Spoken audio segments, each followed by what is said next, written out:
Massachusetts number plates out there, so you guys will be in 2 weeks quarantine on the way home, I trust. You know, they picked somebody up at the Boston Common the other week. He was selling life extension potions. And when they run him through the system, it turns out that he had been locked up for the exact same thing, 1987, 1919, and 1863. Okay. You're not quite awake yet. Have more coffee. So, this presentation is about, you know, how was it and what happened to the Christian church while the Third Reich was unfolding and in progress. And we're going to visit a couple of topics here. And a big chunk of this is to make sure that you get a good understanding of what it is to live under a real totalitarian regime, because I think one of the experiences that Americans lack is the historical knowledge of what this is like. It has never happened here. It has happened in other places, to be sure, but there is no, if you will, tribal memory of this sort the way it is in Europe, where the old people, and some are still alive, have personally been through this, and they can tell stories that you guys will never hear. So that's a big thing that was important to me, because it really is the backdrop of everything that I'm going to talk about. And to further bolster this, I gave you some material here that is mostly background material. There are 2 publications from journals at the time. One is somebody analyzing, you know, the situation in Germany, and that is the first paper. It's written by somebody called Otto of Austria, and I have not been able to find out if that is the real Otto from Austria or this is some sort of a pseudonym. The second one is a pseudonym, Epaphroditus, from somebody who emigrated Germany. This is a member of the Confessing Church. He probably emigrated to England and then wrote this article. And if nothing else, you'll get a good sense of the mental and spiritual desperation that there was around those times, just to figure the hell out what was going on. So read this at your leisure when you get back home, or don't, as the case may be. So, first thing to look at, could it possibly be that Hitler was a Christian? Let's see, what did he say about this? So here's a line from the political program of the National Socialist Party as early as 1920. We demand freedom of religion, I'm over here, for all religions, religious denominations within the state. Now it comes, so long as they do not endanger the existence or oppose the moral senses of the Germanic race. Well, who decides that? Okay, but reads good, doesn't it? Then April 22, my feeling as a Christian points me to my Lord and Savior as a fighter. Hitler is Catholic by upbringing, so he continues, and if there is anything which could demonstrate that we're acting rightly, it is the distress that daily grows. For as a Christian, I have also a duty to my own people. And this is in Munich. This is in close proximity to the coup d'etat they did with the Bavarian government. This is 11 years before anything big happens in Germany. These guys take over the Bavarian government, the coup fails, Hitler goes to jail, and in jail he writes Mein Kampf. 1925, I think he is out by that time, and this is a line from Mein Kampf. Eternal nature takes revenge for violation of her commandments. I believe I am acting today in the spirit of the Almighty Creator. By standing guard against the Jew, I'm defending the work of the Lord. Well, if that isn't a Christian, I don't know what this looks like, right? Question mark? Okay. 1933, he is chancellor at this point, speaking in the parliament. the national government will regard it as its first and foremost duty to revive in the nation the spirit of unity and cooperation. I will preserve and defend those basic principles on which our nation has been built. It regards Christianity as the foundation of our national morality and the family as the basis of national life. So, based on this, he goes on a month later, right in front of the parliament: the government of the Reich that regards Christianity as the unshakable foundation of the morals and moral code of the nation attach the greatest value to friendly relations with the Holy See and endeavoring to develop them. Well, that was a political speech. There was a Christian central party in the parliament whose votes he needed, and after this they decided to vote for the Empowerment Act that was legislated a couple of weeks after this, because they thought this is a man that is standing up for Christianity, right? And from the statements, would you disagree? Hey, don't let me hang here. Yes? No? Are you persuaded? You're not. There's no action, just words. Yeah. So, may God Almighty give our work His blessing, strengthen our purpose, and endow us with wisdom and the trust of our people, for we are fighting not for ourselves, but for Germany. And this is, the same speech a little further down.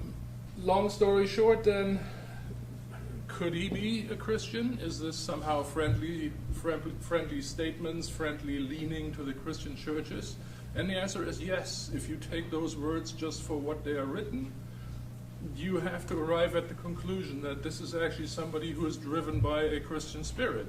Maybe not your flavor, maybe not your persuasion or franchise, but clearly not somebody who's an anti-Christian person, right? So those are the early days, right? This is 1933.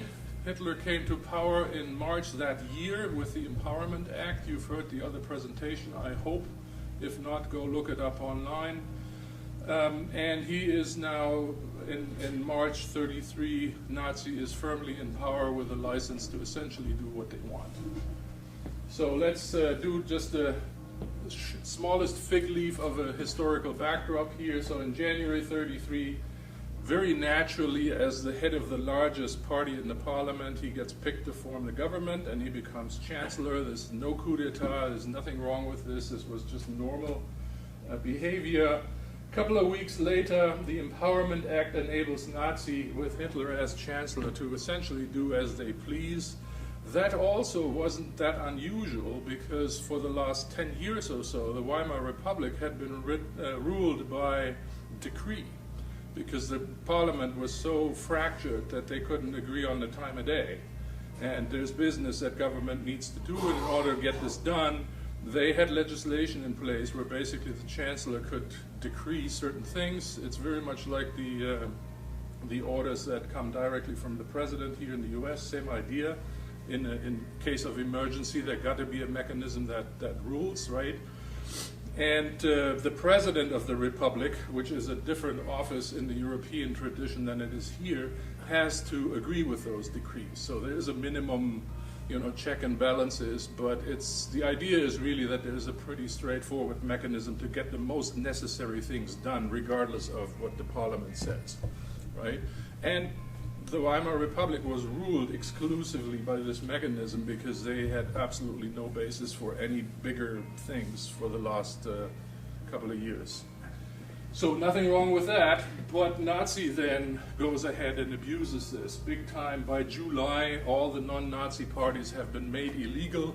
A lot of their representatives are in jail or have been otherwise taken out of circulation.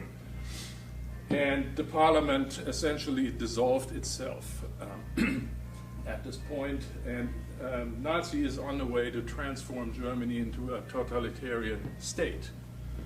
Well, two questions then arise. What exactly is a totalitarian state? and where in totalitarianism is room for the church. So let's look at those two. What is totalitarianism? It's an ideology that by definition includes all aspects of people's lives, right?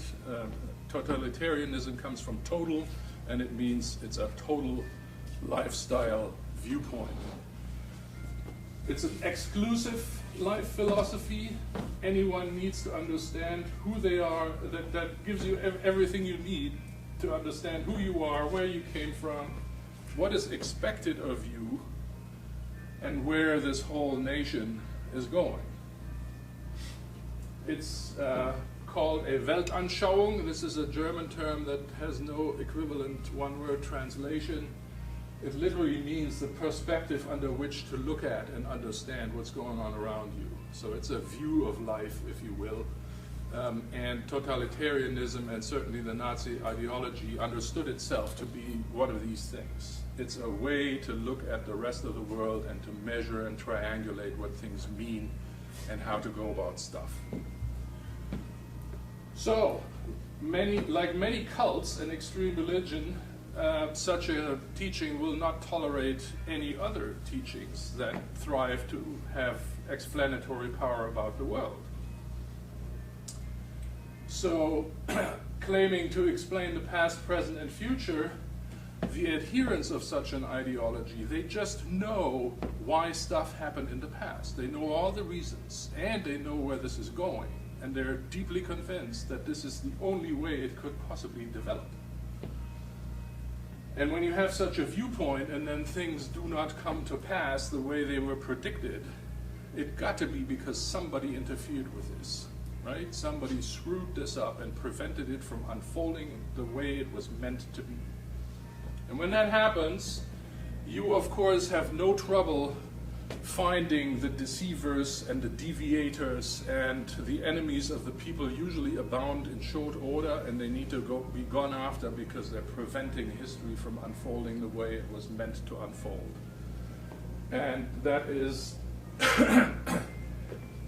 how this goes. Everybody is suspected to be treasonous unless proven otherwise. So in other words, you have to kiss the ring daily, otherwise you're in danger, right? Because you may have changed your mind overnight, and then suddenly you are working against us. Totalitarianism also claims to be logically complete, meaning there is no need for any other mechanism of explanation, right? If somehow the explanation is not found within the ideology, you haven't been paying attention, right? It's not because it's not there. And that includes not only the material needs of people, but also their spiritual needs. And here we're kind of swinging around to where does the church go in this? Well, there is the other side of this total claim on people's life and thinking is that this ideology demands complete adherence to it, complete obedience. There cannot be any people who have their own mind or they disagree with parts of it or anything of the sort, right? You're either in it and then you buy this hook, line, and sinker, or you aren't. And if you aren't, then you're pretty close to being an enemy of the people on the spot, right? There's no gray shades. As a consequence then, any totalitarianism has to be collectivist, right? All of life's needs are provided by the state, and that is precisely what a collectivist society looks like. So then, it means that the subject, that is the former citizens, completely belong to the state and to the party that runs the show. She or he belongs to them body and soul in all their possible expressions of life and death. So whatever you do as a person gets redefined in the context of this ideology.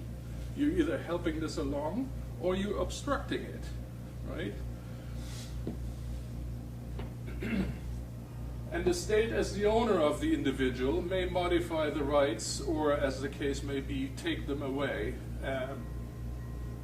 at any moment at liberty, and there is no recourse if that happens. So the state will therefore not tolerate and indeed actively dismantle any alternative explanations of reality.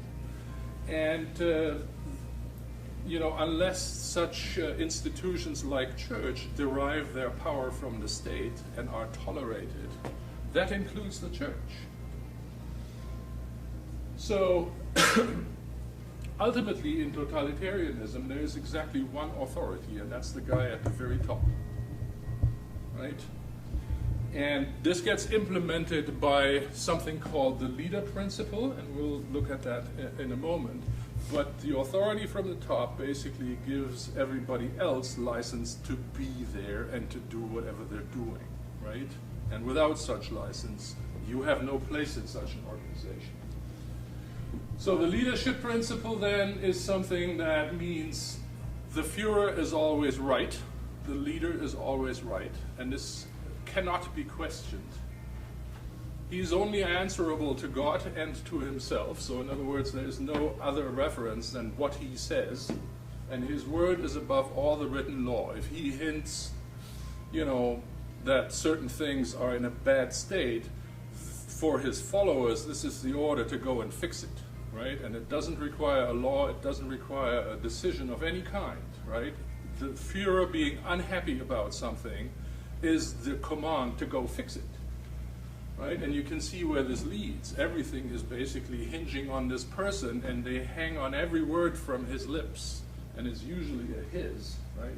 And his orders are to be obeyed unquestioning. If that means you perish executing the order, then that is part of the deal. And all the offices and the decisions are basically implemented by the rest of the institutions of such a state, right? Whether that is the police, the military, the courts, the economy, their job is to implement whatever the Führer wants. So what's that look like in practice? This principle that the top person is always right and cannot be questioned is implemented in every organization. So you have basically hierarchies of little Führers, right, of little leaders. And within their own realm, they have absolute responsibility of what they do, right? And they demand absolute obedience from their subjects in return. So you can see how the principle that runs the state is basically rendered in some minimized or adapted form into every organization, every sports club, everything you can imagine has this structure. Outside their realm, this Führer only answers to his Führer. And you can see how in such a structure, with no questioning the other way, stuff gets decreed from the top, and without any checks and balances gets implemented down to the last link of this chain, right? No questions asked. If you disagree, you're out. So how did Nazi implement this principle? All the schools, the clubs like sports clubs, civil institutions and authorities, city government, state government, all of those were subjected to this leader principle. So the current elected leaders were substituted. In many cases, the currently elected leader got reappointed, but now he's serving by the grace of this upper leader. He is not serving because people elected him, right? It's the same dude, he's doing the same job, but his legitimacy is now hanging off of kissing the ring of the Führer every day, right? And the moment he somehow crosses the Führer, he's out. And he can be as incompetent as a doornail. As long as he toes the corporate line, he's got a job. And if he somehow makes that doubtful, he's out in a heartbeat, and some ideologue replaces him regardless of whether they have any domain knowledge or are even qualified for the job. The only thing that's important is that they do not question the Führer, right? And then, you know, on the way down, they implement the same principles. So, for example, corporations were allowed to retain their hierarchies, but they converted to this Führer principle on the inside. So in other words, suddenly the CEO is the absolute commander of whatever the management structure is there is. Yes, they're still producing stuff. the company is still in private hands, but they get their instructions from the government, what to make, how much of it, and what the price is, right? So this is the one instance where you essentially get state ownership and state control, and the productive means, like companies and other resources economically, are still in private hands. This is a method that has fallen into forgetfulness. People do not remember, but that is how this worked, right? Hey, Mick, Yes? what about the press and the communications, news industry? Yeah, same deal. Same deal. It's everything, right? I should have mentioned the media. Were they independent or were they part of the? No, they got sucked up into this, right? If you run the city newspaper and you are reporting critically, you get picked up by the secret police and somebody else runs your newspaper. You still own it, you still get the profits, but you don't get to decide what's printed, right? Good question. I should, yeah. So, what happens to those who resist or disagree with the Führers, question the Führer's judgment? You're fired, right? No, not throat slit. They just get fired, right? They get excluded from any meaningful role in the public. If they have the private means to get by, fine. If not, they're out of a job and they're out of a living, essentially, right? And those were the early stages. So it's a bit more differentiated than just being picked up and killed. It's not that easy. There are actually plenty of people who lived through this entire time in some situation where they got ousted from a legitimate place in the society, and they had a marginal existence for 10 years because they couldn't get back in, right? So where does that leave Christianity? What do you think? On a collision course, right? Wholesale, no ifs, buts, and maybes. If the state or the party claims total domination over a man's body and soul, then of course any religion that claims to have control over people's soul, or any business in where the soul goes, is completely at odds with this ideology. It's not difficult to see.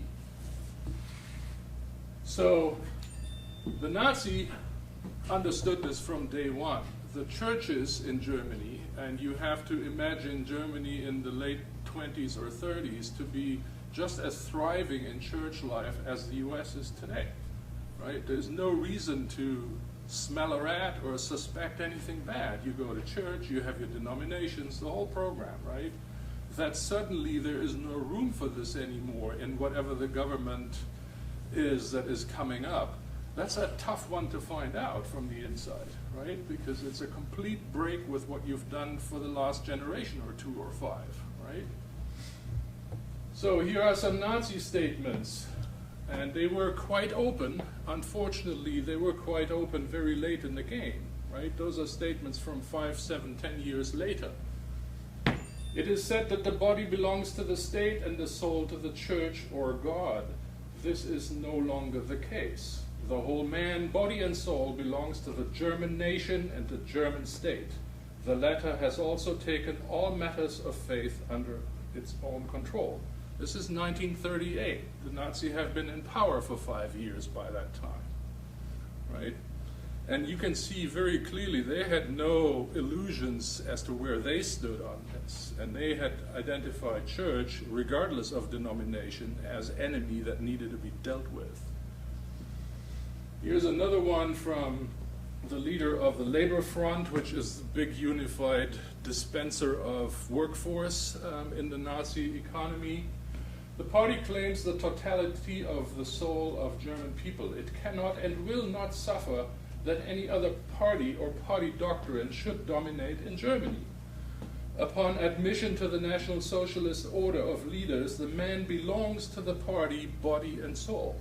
The party gives him everything if he in return gives all that he has to the party. Again, this is 1938, right? So churches then derive their authority from God, not from any government. That is part of what church is. And they're in no position, if you're a Christian, you're in no position to accept this leadership principle in matters of church and to a lesser extent in other matters of society, right? Why is somebody the head of state? Oh, they've been put there by God. Well, then, why do I have to follow every word when God says something else? And you can see how quickly you run into trouble there with your beliefs if you have a system like this. So, biblically it says, and do not be called leaders, for only one is your leader, and that is Christ. That's a less known quote. The better known one is, we must obey God rather than man, or more than man, depending on the translation that you use. And that is usually what is quoted to say that Christianity cannot just sit there and do whatever government wants, right? There got to be a moment of pause where you consider what God's position is on this and what we know about that, and then you decide. So the Protestant churches for a long time did absolutely not understand this, right? And that is something that was aggravated by the situation that you had in the early 30s, that the control of the state to every aspect of life, this totalitarian aspect, really prevented people from having too much time to think, because a lot of your wake time was picked up and taken up by mandatory activities from either state or party or from work. But if you were youth, for example, you had mandatory after-school activity, and even if you were, in a situation that you could think about this, there wasn't really too much free time for you to pursue this. So how then do you kill a church? Right? If you put yourself into the Nazi position, how do you go about, eradicating Christianity? Well, there are two methods. Method one is you go after the physical body of the church. You confiscate their resources, you detain their priests, you interrupt the education of new clergy by closing down the seminaries, you intimidate the parishioners to press them to leave the church physically, so that you kind of empty the sanctuaries, if you will, and you prevent youth from ever hearing the word of God. And Nazi did all this. Churches were closed by the hundreds, literally, under any pretense you want. A popular one was, oh, you're in danger of an air raid and your church is not offering air shelter. And the argument that you were far away from the reach of any bombers at the time, like in Austria, where never any bomb fell because the bombers from Britain couldn't get there, right? That didn't matter. You did not have the air raid shelter, and therefore you got shut down on building code. Okay? And there's reports from Catholics, we'll get to them late in our presentation here. In the ecclesiastical province of Cologne, remember the big cathedral, right? This is an old place. 47 convents fell victim to the onset of confiscation last summer alone. And this is like 39, 38-ish, right? When the German troops entered the city of Posen in Poland today, it had 30 public churches. Today there remain 3 in which divine worship is held. The rest have been converted to use as warehouses, riding school, and the like. In the whole diocese of Posen, only 45 of 431 churches are still operational. So 90% of the churches were closed, right? Where do the parishioners go? Nobody knows. They're on their own, right? And that is another concept of these totalitarian regimes, that they atomize people, right? Any congregation, any aggregation of people that is not sanctioned by the state gets dispersed. So coordinating anything is very difficult suddenly, right? And by the way, this is a statement from the piece of literature that I gave you from this Otto of Austria business. You'll find that in there, and he has plenty more of that.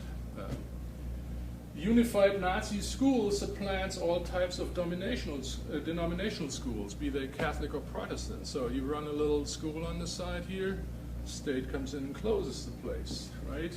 We now have a state school, and that's the only game in town, and your pupils will go there, period.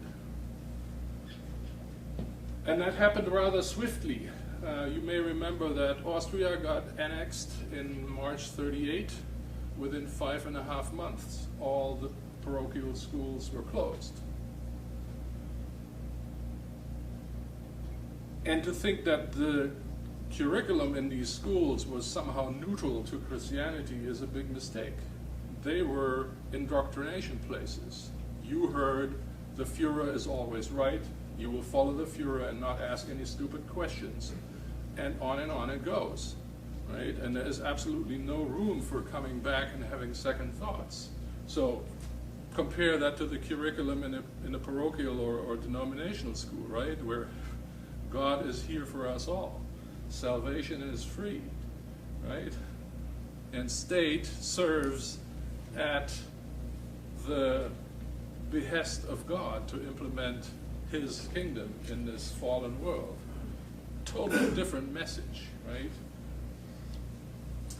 So they taught the topic of racial concepts and racial superiority of the German race and the whole ball of wax there, and the Jews are all bad and all this. And that is what supplants the curriculum from a denominational school. And if you think this as a nationwide exercise, well, that's quite a rug to pull under the church idea of how to educate young people, right? Very easy to see that this has big consequences. So beyond the school, then, you have organizations like the Hitler Youth, which had mandatory membership from a certain age forward. And they monopolized the free time that young people had by having all kinds of activities. And those were fun and interesting activities. So the young kids, they wanted to go to the Hitler Youth, right? Yeah, the trouble is that you could not really be a church member and be in the Hitler Youth, right? So here you have these kids that get to fly drones and, you know, airplanes and all the fun activities that you could possibly want as a kid. Yeah, but you can't be there because your parents are members of a church. Too bad for you, right? So they take very deliberately the kids in on Sunday mornings to prevent them from attending services, and so on and so forth. You get the idea. Higher institutions, if they were set up under Christian spirit, like a Catholic university, and there were quite a few of them in Europe, they had closed down wholesale within weeks of the arrival of the new system. And also the priest seminary get closed down. The Protestants in Austria, within a couple of weeks of German takeover, had none, and the Catholics had one left. So there you have it. According to the German law, every young man who wishes later to get a higher position as a state or party official or as an economic leader can be selected only if he has first served for a while in the Ordensburg. Ordensburg was a camp for young people who had leadership aspirations, and of course this was the maximum indoctrination, and to sound out the young people and see how firmly they stood on the ground of the ideology. Can they be trusted from the viewpoint of the party, right?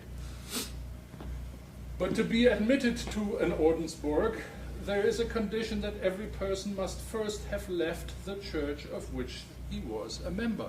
And you can see how anybody, after a while, who has anything to say or to decide in any organization of any standing is a person that has left behind church and Christianity, right? They get weeded out with mechanisms like this one. So there are two ways to leave a church. One way is you act. You leave the church and that's your decision. The other way to do this is the church leaves you. And that is by redefining what church is.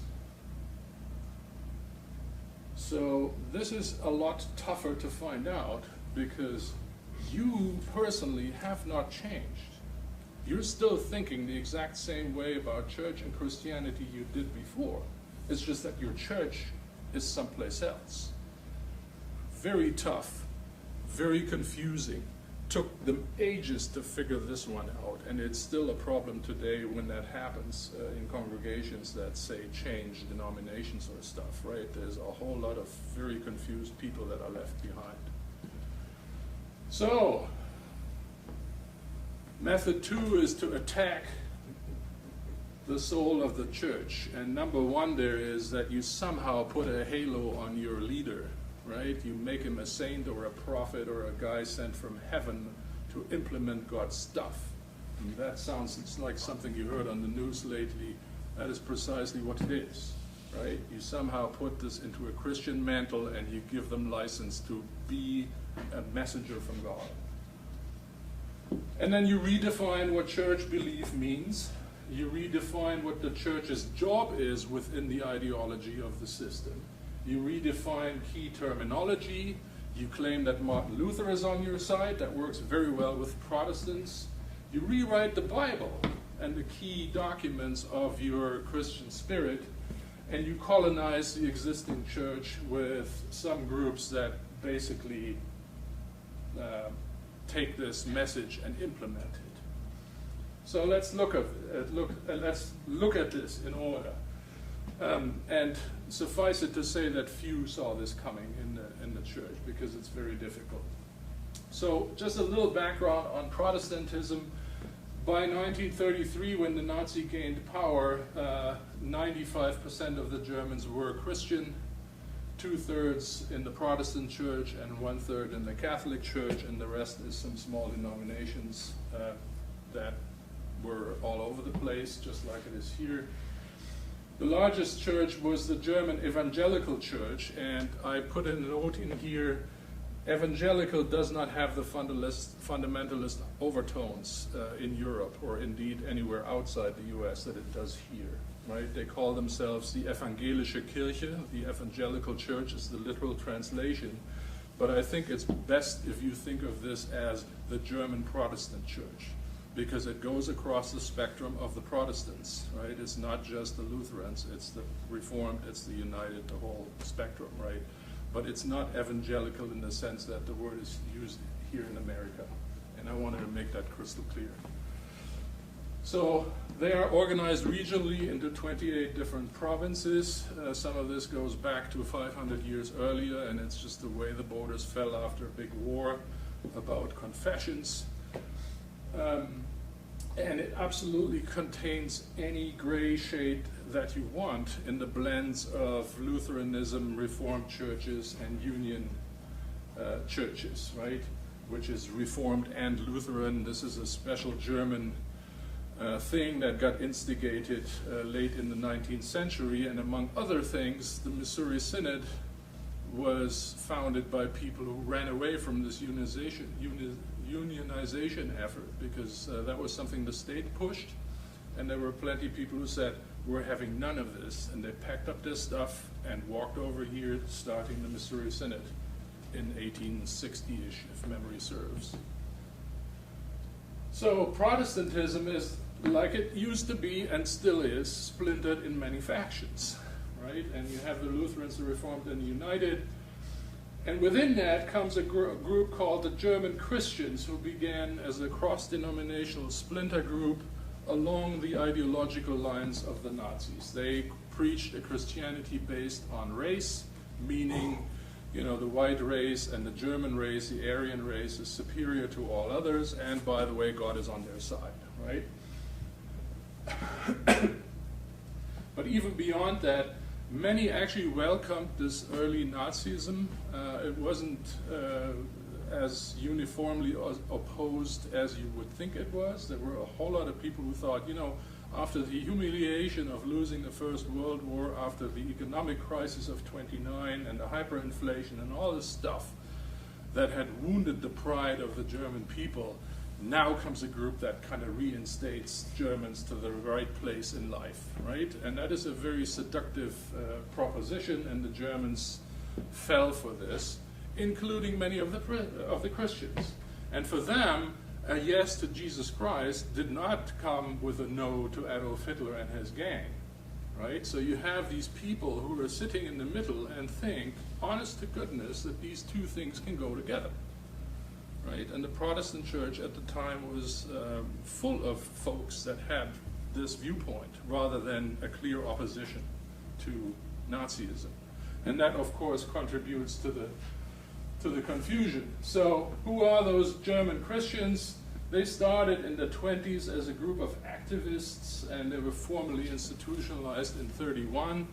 And by then, the Nazi Party is already very large in Germany. They have not quite the largest faction in the parliament, but they are the second largest, or something along those lines. They had millions of votes, so this is no longer a fringe movement, is what I'm trying to say, in 1931. And the Nazis used that to really plant a seed inside the Protestant church.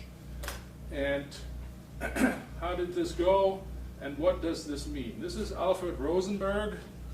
He is Hitler's appointed ideologist about the Nazi ideology and how to implement this. And he wrote a book in 1933, and here's a line from this book. Today a new faith is awakening, the myth of legend and legend of the blood, the belief that it is by blood that the divine nature of man is to be manifested, the belief that Nordic blood represents that mystery which has replaced and overcome the ancient sacraments. Now that's nothing but a wholesale abandonment of everything that Christianity stands for, right? The Catholics understood this. This book went on the index 2 weeks after it was published, right? The Protestants still didn't see it. So the German Christians are led by Ludwig Müller, a totally incompetent leader, but he was towing the corporate line, and that is why he got the job. They enjoyed a large support among general parishioners, and in July 1933, there is a church election where basically you elect the church leaders for the different counties, and they all together elect the leader for Germany as a whole. And 7 out of 10 parishioners, 70%, vote for the German Christian representatives. And that gives you an idea of how big the support was that this ran, right? Not a fringe group. No, they're the majority in your congregation. They like what they see from the government, and they want to be a part of this, right? Ouch. Right? After this book from Mr. Rosenberg, they should have been up in arms. Nothing of the sort happened. So within days then, and unsurprisingly, the state recognizes this new church, now under the leadership of the German Christians.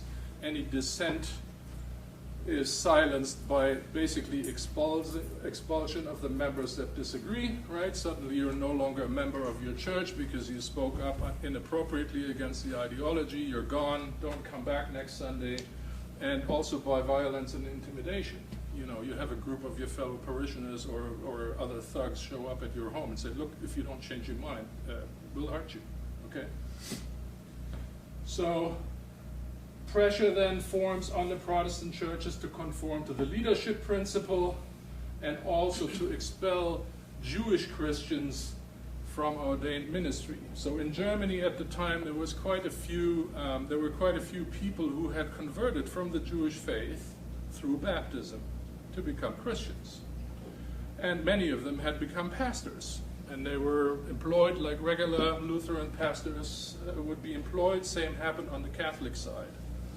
And now the pressure is mounting because of their Jewish blood and origin to expel them from the clergy. And sure enough, it didn't long for that to actually go through, and they were technically defrocked and fired from their positions. There's a lot of detail there, and that is how it started. Claiming that Luther is on your side. Well, Luther's 405th birthday happened to be in the year 1993, and of course that was a juicy target for the Nazi to go and milk to the last drop, and they did. So here's a poster. The text reads, Hitler's fight and Luther's teaching both defend the German peoples well, something that rhymes in German and is not translatable this way. There's a big church in Berlin, the Memorial Church. If you ever go to Berlin, see it. The ruins are still there. They have been converted back to a church, but part of the steeple is missing because it got bombed down at some point. So between 1933 and 35, right when this Nazi business is on the rise, this church is being built. And the interior of the church very deliberately blends states symbols with Christian symbols. So here is a scene from the pulpit, and you can see there is a soldier wearing a steel helmet here, right? And if you closely look at this Jesus, he's a muscular, Aryan-looking dude, right? He will fight for the German race and get them what they are owed, right? You also have a Hitler likeness on the baptismal pond, cap in hand. So very clearly and very deliberately, this was Christianity was infused with the symbolism that came out of the Nazi ideology. Here are some images from the triumphal arch in that church. After the war, the swastikas had been scraped out of the tiles, but they were there, and you can see here on this side, this is actually the state eagle with the Nazi swastika underneath. That is a state symbol. That has no place in a church, right? How did it get there? Well, you know now, right? Very deliberately. Well, Nazi usurped Luther, particularly for his anti-Semitic writings, and that is a very sad chapter of Luther's life. He absolutely did do anti-Semitic writings, but by the time Nazi comes around in 1930-ish or so, most of those anti-Jewish books and publications of Luther have been not in circulation for centuries, literally, because the church recognized his error and his obsession with the Jews not wanting to be baptized.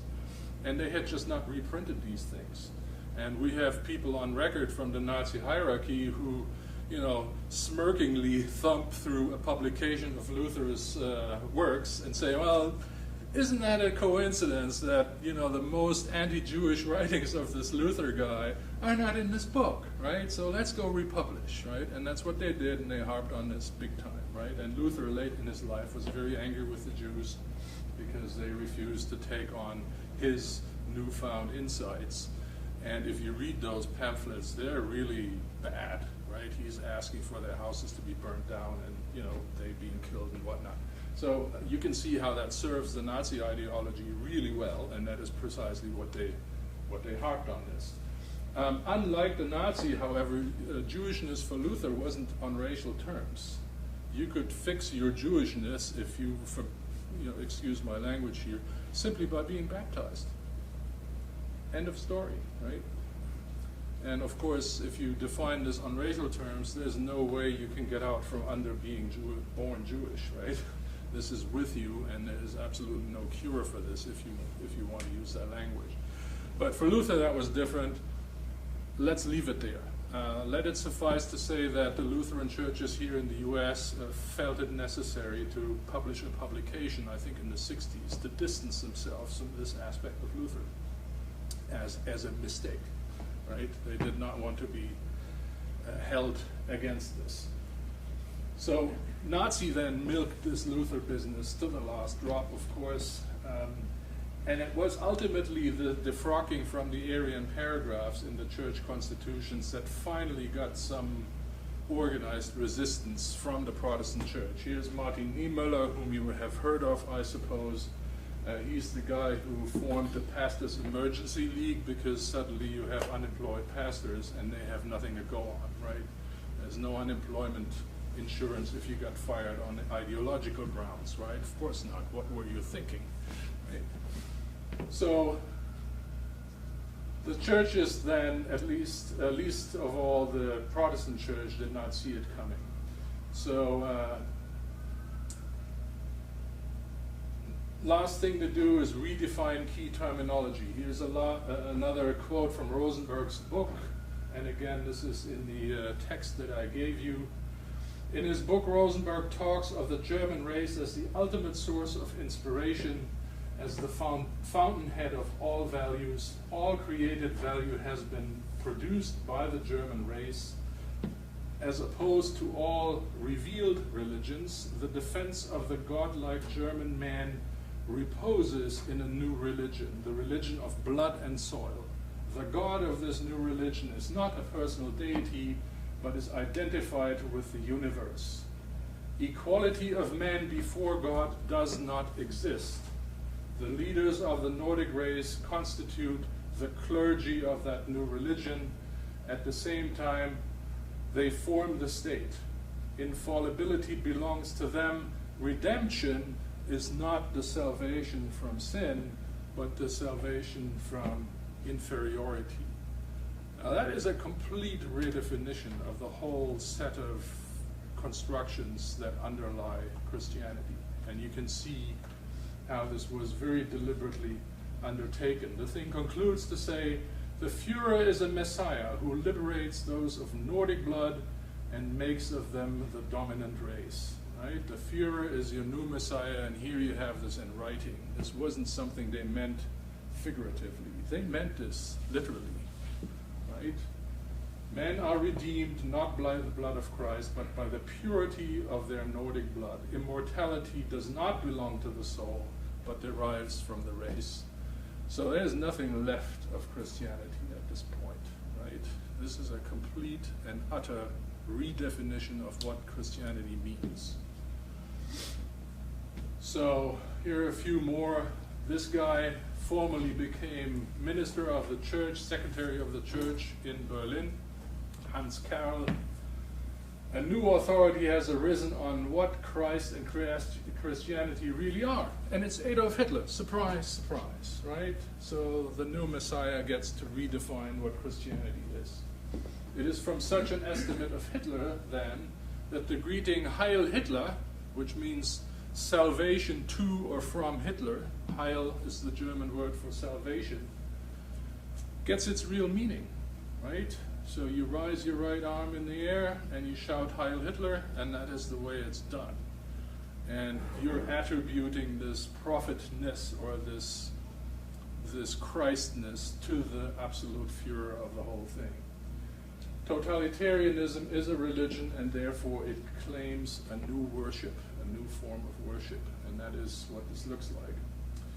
So suddenly then, one day in the summer of 33, 1/3 of the Protestant church, those are the 3 out of 10 who did not go for the German Christians, found itself outside the evangelical German Christian church. Why?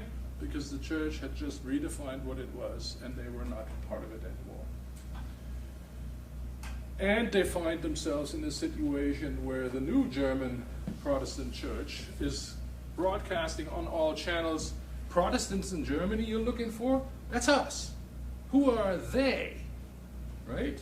So a very profound identity problem suddenly shows up, where what you thought you were a part of had been redefined to the point that you're no longer inside that footprint.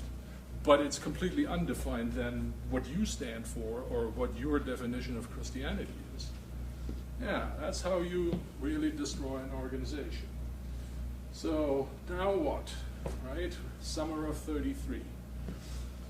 The immediate reaction was that a number of those definitions arose. There were plenty of congregation who wrote their own definitions of what they stood for, right? Everybody on their own. This is the Protestant way of doing things. And there were so many of them indeed that a whole book, and you see the cover on the right-hand side there, was printed of all the confessions of what Christianity meant for those left behind by this move meant. They printed this in that big book. But it's really, you can say with the wisdom of hindsight that all of these confessions essentially fell by the wayside. They didn't mean a lot. This was a private statement of a given congregation, and it had no standing very much beyond that, right? Nobody was speaking for the Protestant church as a whole at this point. And then come spring 34, this situation has finally been understood, and it was clear that there was a meaningful joint statement needed from the remaining Protestant church in Germany, those that had not thrown in their lot with the Nazis.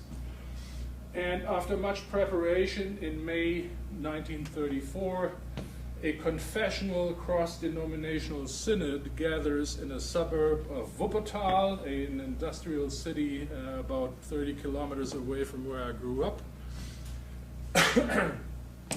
And the name of that city is Barmen, and you see the Barmen Church, in which this synod happened in 1934 on the right-hand side. If you ever get there, very picturesque marketplace. There's a restaurant downhill. Have a beer, enjoy the moment and the place, right? So 138 delegates meet and they issue the Barmen Theological Declaration. The Barmen newspaper, which evidently was still independent at the time, remember this is 34, not 38 or 40, and they reported big time.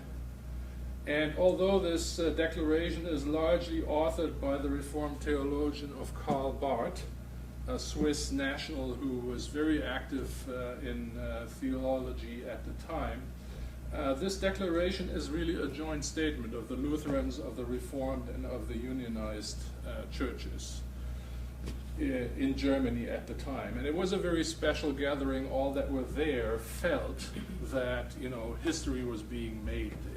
And that is the headline of this newspaper article. And here are some, here is the cover page of the printed version of the Barmen Declaration. So what makes it special? It is a timeless, somewhat timeless document that defines what church is, what it is not, and how church relates to the state. And it's very short. In fact, you have a printout there of all the 6 theses that this consists of. So they produced this document, and it's somewhat timeless, and it's really today considered one of the main utterances of the Protestant church after the Reformation time frame. The Protestant church has not produced a whole lot of documents that are timeless and really make a statement about the self-understanding of the Protestant church, and this is one of them. It has been a guidance for many churches that are under state tutelage, namely South Africa with the apartheid, and South America have used this to clarify thought. The Presbyterian Church here in the U.S., among a few others, has made this part of their constitution. So you can see there is some significance to this, 80 or almost 100 years after that. So we don't have time to look into all of these 6 theses, so let me just give you the summary here. So the first one says, the one source of revelation is the Word of God. No other possible worldly sources are accepted. Jesus Christ is the only Lord of all aspects of personal life. There is no other authority. The message and order of the church cannot let itself be influenced by the current political convictions. And you can see where this is going, right? This is going to the very foundation of what the German Christians had asserted. Here comes the disputation. These guys disagree on principal grounds, and they put it in writing. The church should not be ruled by a leader, a Führer. There is no hierarchy in the church, no blindly following human orders. The church cannot let itself be subordinated to the state. Likewise, the church has no business in taking on state roles or become a part of the states. And the last one is the mission, word, and spirit cannot be subordinated to the church's self-chosen desires, purposes, and plans. And those are abstractions. The statements themselves, we can't look into all of them, but I pick out 2 here. Number 1, they are led in with Bible verses on the topic to make sure this is all scripture-based, right? Then comes a statement. Jesus Christ, as he is attested to us in Holy Scripture, is the one Word of God, whom we have to hear and whom we have to trust and obey in life and in death. So there's no such thing as a Führer principle and blind obedience of any kind. And then in true Protestant form, there's a rejection of what this is against. We reject the false doctrine that the church could and should recognize as a source of its proclamation beyond and besides the one Word of God, yet other events, powers, historical figures, and truth as God's revelation. And this altogether is thesis number 1. And some of you may recognize that this is the format from the Book of Concord, right? You have a statement, we believe this, and we reject that, right? And then comes a biblical reference to say, this is why we do this. So very clearly they are absolutely in the tradition of this Protestant logic, and you can see how powerful this becomes, right? However, these things are densely packed. There is a nice book that I reference at the second page of the Barmen Declaration. If you're really interested in the theological side of this, read this. It's by a Reformed teacher, but he's broad enough to give you the spiel across the denominations. So Nazi had asserted that the history of the German people, contemporary politics and circumstance is a second source of revelation that's at par with the Bible, right? So suddenly, the fact that Hitler was elected leader takes on divine meaning. God wants us to have this leader, right? He's our friend. He's here to implement God's will, right? And suddenly you elevate this to a significance that it does not have, right? Introducing such additional sources then is really a false God to pray and worship. And this thesis identifies the poison and expels it by saying no can do, right? The second thesis has a short quote from Peter, fear God, honor the emperor. I think in the interest of time, I'm going to skip through that. It is essentially the relationship between church and state. And for now, we can just look at the rejection statements here because it's much clearer what they're trying to steer clear of, right? We reject the false doctrine that beyond its special commission, the state should and could become the sole and total order of human life and so fulfill the vocation of the church as well. So in other words, states cannot expand its own jurisdiction, if you will, to also include what the church's job is. And then equally important, the second one, we reject the false doctrine that beyond its special commission, the church should and could take on the nature, tasks, and dignity which belong to the state and thus become itself an organ of the state, right? So the church is also limited in what it's supposed to do, right? The church can speak to things politics, but as a church, not as a replacement state or take the viewpoint and stance of politicians. But it doesn't mean the church has to stay silent on things politic. It has just to be very mindful of what the boundaries of its tasks are, which is preaching the word. So let me just skip through these here quickly. All right. So what they were up against is some German Christian guidelines. The Church of the Christian people recognizes in the totalitarian claim of the nationalist social state God's call to family, folk, and state, right? Those were the statements the German Christian had. This thesis 5 is refuting this. And the other one is, we saw that before from Mr. Lay here from the Labor Front. So let me go on here.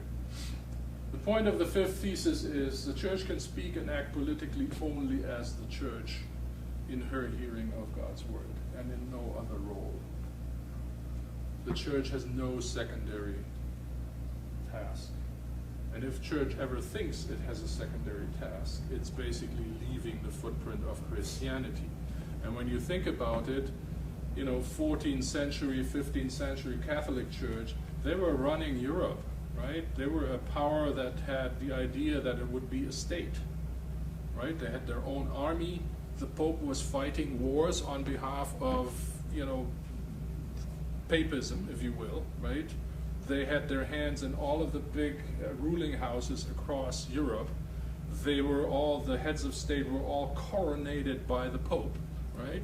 Put the crown on the guy's head, he's serving God and the church, right? So this is the same mistake, if you will, that the Roman Catholic Church made at the time of the Reformation, if it ever thinks it has this state-like power. So after Barmen, quickly, this confessional synod and the document you have there is considered the birth hour of the confessing church, because suddenly they have a platform to unite on and to say what they are as opposed to the German Christians. But there were years of sustained and adversarial action from the state. It didn't move the needle on what Nazi was doing to church. It just gave them a little bit of a focal point. Parishes split along the middle. Some people said, we want this Christian, German Christian business, and they split, and pastors got evicted and whatnot. In the aggregate, the Protestant church as an organization was pretty much paralyzed from 33, 34 forward. They were split, they were not united, they had trouble phrasing what they stood for, and that was what the Nazis wanted. Training pastors then, and that's perhaps from the biography of Dietrich Bonhoeffer, became an illegal business, right? The seminaries were shut down by the state. The churches itself got confiscated, and the gathering places were closed down, and the church basically moved into house churches in many places. In 35, the confessing church itself splits into a group that wants to somehow reconnect to the state church. So even after Barmen, they're still not united, that the church has a certain message that is just contradicting this Nazi business, right? There were enough people in the confessing church that said, this Nazi stuff isn't all that bad. If they could just stop beating up the Jews, we could somehow get an arrangement with them. Totally not getting the point, right? So eventually then the German Christians did disintegrate because they had outlived their usefulness, but it really left the church in a bad state. So the confessing church then was not a host of the resistance against Nazis. They were just another church faction that wanted things done in a different way. And we should not overrate what they contributed to the overthrow of Nazism. Regrettably, it was very, very little. So, come 1933, this is like 5, 6 years into Nazi rule. Much of the leadership of the of the confessing church is incarcerated, and the third, fourth crop of people have moved up to the leadership. And as a force of public contradiction and of public recognizability, the Protestant church has essentially disappeared from public life. There's no big proclamations or statement that they made beyond, I believe, 38 or so. So they are no longer there. Let's see, what about the Catholics? There's about 20 or so slides left. I'll move quickly. So a third of the a third of the Germans were members of the Roman Catholic Church. They're largely united in belief and policy, and they are hierarchically organized. Their leadership is outside Germany, i.e. out of reach for oppression, right? And they're a tougher nut to crack than the Protestant church ever was, because they have their idea of who they are, and this is somehow created outside the reach of Nazi influence. So the Nazi hated the Catholic idea from day one because it's transnational by definition, right? They understand each other as a global operation in a way that Protestantism rarely does, I'm afraid. So that is that. And they were even more incompatible with this Nazi ideology, as you can imagine, than Protestantism was, right? So the Nazi understood this pretty good, but so did the Catholic Church. They understood this a lot earlier, and they acted a lot more decisively. You know, prior to 1933, Nazi being one party in the parliament that had no, state power just yet, membership was basically used to practically excommunicate Catholics. They were not getting the Lord's Supper. Many dioceses had resolved to not give them Christian burials either. So very clearly the Catholics understood. Of course, this could not continue once Nazi became the dominant force and was providing government. That puts you in a bit of a pickle if you had things like this going on in your diocese, because the people would show up and say, well, what do you want? This is what it is, get used to it, right? So what are the reasons for this drastic measure? So let's see, we have two popes that span Nazi rule. Pope Pius VI, who did most of the early rounds, dies in 39, and he is followed by Pius XII. And interestingly, Pius XII, before he became Pope, served as papal nuncius in Germany. The papal nuncius is a concept where you basically have an in-country representative that speaks with the voice of the Pope. Right? That's a concept that is from the ancient days when information didn't travel this fast and you needed somebody to basically make decisions like he were the Pope himself. And this is this concept of the nuncius, and in this capacity he negotiated a contract with the new regime, history is divided as to this lending credibility to the new Nazi regime early on. But it was negotiated and signed very early, as you can see in 33. It wasn't all that unusual. Pius VI did 6 other treaties. Among them is the treaty with the Italians that established the Vatican City as the seat of the Holy See, the way we know it today. It's not older than from these treaties in the early 30s. The concordats were generally observed, except for in Germany, where they started, the government in Germany, the state, started breaching this contract almost immediately. It did give the Catholic Church a little breathing room and independence. For example, the Protestant pastors could be drafted into the army any moment. There was no protection. They were citizens like any other. The Catholics in this contract had negotiated that this would not apply to Catholic priests. So you can see there was a little leeway that came out of this. Pope Pius VI also issued in German language, very unusual, I don't think it ever happened again, an encyclica on the situation in Germany. And it was smuggled into Germany. It was read on Passion Sunday from all the pulpits in Germany. And Hitler was infuriated, of course, and he ordered retaliation. So the publishing houses that printed this in quantity were confiscated in short order, and then they started public trials, show trials on Catholic clergy for immorality. And this is, of course, an insult in more than one way to have a trial of a Franciscan monk on immoral behavior, right? I mean, all trumped up charges and big propaganda thing, basically to discredit the church, right?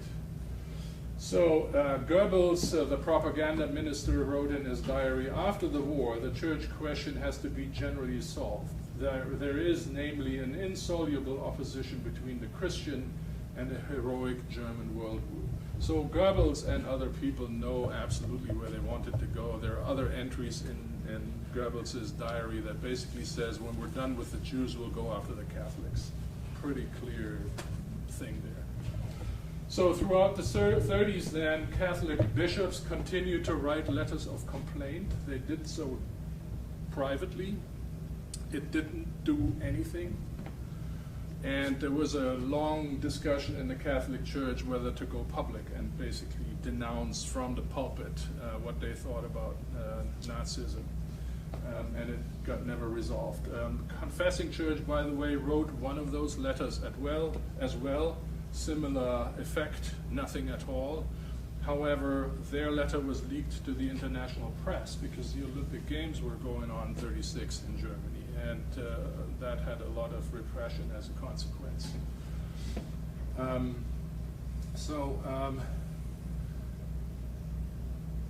Why did the Catholics not conclude the discussion on whether or not to go public? Here's a happening from 1942, and that is really far along the game, right? The Nazi is firmly in the saddle. The Dutch Bishops' Conference decided to make such a public statement in summer of '42. So July 20, they read this from all the pulpits. Within 6 days, the secret police arrests all the Jewish converts of Catholicism in the Netherlands, right? And it's made pretty clear that this is in direct retaliation for this insurrection from the pulpits. Almost 1,000 people then get deported to Auschwitz within another week.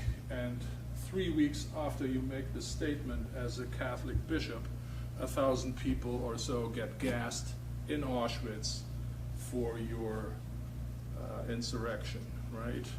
So put yourselves into the shoes of these bishops. You make the public statement, it really doesn't move the needle on anything much. And within 3 weeks, almost 1,000 people get gassed for your transgression. At that cost, will you make more public statements? Will you? No, of course not, right? And that is why a whole lot of these statements were never made. There is a piece of evidence that I couldn't find to substantiate where Pius VI had prepared such a declaration from the Pope's desk. And we know it from his private secretary that after this happening, he threw it into the chimney fire because he said, they're gonna kill thousands of people if I do this. It's not worth it. It would be irresponsible for me as a pope to do this, right? So there you have it. The Catholic Church got molested pretty badly in Germany. Just about every other priest had some sort of a personal restriction applied. They either couldn't travel or they were forbidden to preach or something along those lines. Some 480 of them ended in concentration camps. A fourth of them died in those camps. Other clerics were murdered and executed. These numbers are way higher than anything that the Protestant church ever saw, including the confessing church. There were a few dozen people that were affected from the things in the confessing church.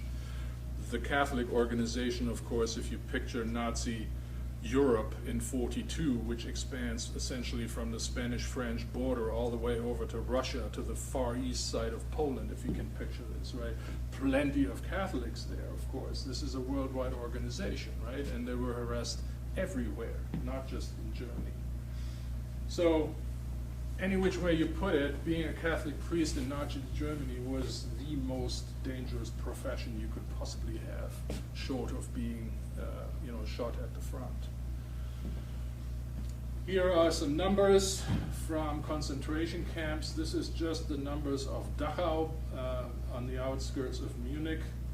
So of the 2,700 priests that were detained there, 2,580 were Catholic. And that gives you the order of magnitude. They came from all over Europe here, Poland, Germany, France, the whole long list here of countries. You had a pretty good chance of dying. Over 1,000 who were killed in Dachau while being incarcerated there. Some 1,200 got liberated when the American forces got to this camp. But it's pretty clear that this was not a good situation for the church.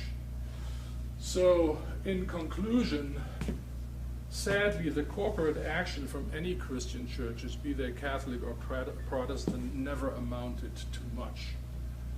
The mechanisms to curtail their functioning as institutions were just too effective to let anything big happen. And I introduced it to the logic from the inside, right? If you do this, people die. Is it worth doing this, right? The moment you have a proposition like this on the table, the game changes, right? You can't just act willy-nilly. There are consequences among your parishioners and among people that have nothing to do with you. So the churches then could also not bring themselves to officially oppose or take an opposing stand to Nazism. That never happened. That said, there were heroic deeds of individuals, and Bonhoeffer is probably the most prominent person that here in the US you know about. There were others, and I give you just one example. There's Paul Schneider, a confessing church pastor you probably never heard about, and a congregation in Dickenscheid, some small village you probably never heard about, right? So in 1937, this is 4 years into the Nazi rule, he starts excommunicating Nazi party members from his church, and his Presbyterian people backed this. Of course, this didn't stand, right? He got locked up, and he was arrested in Buchenwald. Here he is on a German stamp, because the Germans have started to elevate some of these people by mentioning their names again, mostly on stamps and other things. He refused in Buchenwald to salute the swastika. He said and explained to the people there, I cannot salute this criminal symbol. Of course, that got him beatings and other things from the guards. He also refused to do the Hitler greeting, Heil Hitler, explaining that salvation was only available from God and not from a human being. So very clearly this guy knew where he stood on this whole exercise in the sense that we have discussed so far. And he was murdered by lethal injection in Buchenwald, because this whole business of gas chambers and industrialized murder of people had not been invented before 1930. Then you have Catholic people. This is Cardinal von Galen from the German city of Münster. He was one of the few Catholic clergy who from the pulpit basically denounced Nazi practice of euthanizing disabled life or the mentally retarded. In 1939, the practice had started to kill these because they were a burden for the war effort and they were a burden to society, and they got systematically killed. And if you heard my other presentation, this was the practice ground for industrialized murder in the death camps. They started to experiment with gassing people just to make it more quote-unquote efficient. Many in the resistance of July 20 were actually Catholics, including von Stauffenberg, who was one of the leading perpetrators there. Alfred Delp is a member of the Society of Jesus that was the economic advisor of the Kreisauer Kreis. If you ever heard this, this is the big conspiracy group that provided all the potential leaders after Hitler was executed. So they were the political arm, if you will, from the resistance that were thinking about the day after. Okay, we take Hitler out, the regime comes to a stop. We have to provide new leadership. Who are the people? Well, the Kreisauer Kreis had those, and they prepared and they made plans and what have you.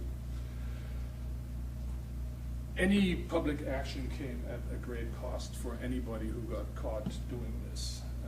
So sadly, the churches as institutions never openly opposed the regime. And that concludes my presentation, and I welcome your questions. Thank you, Mick. Thank you.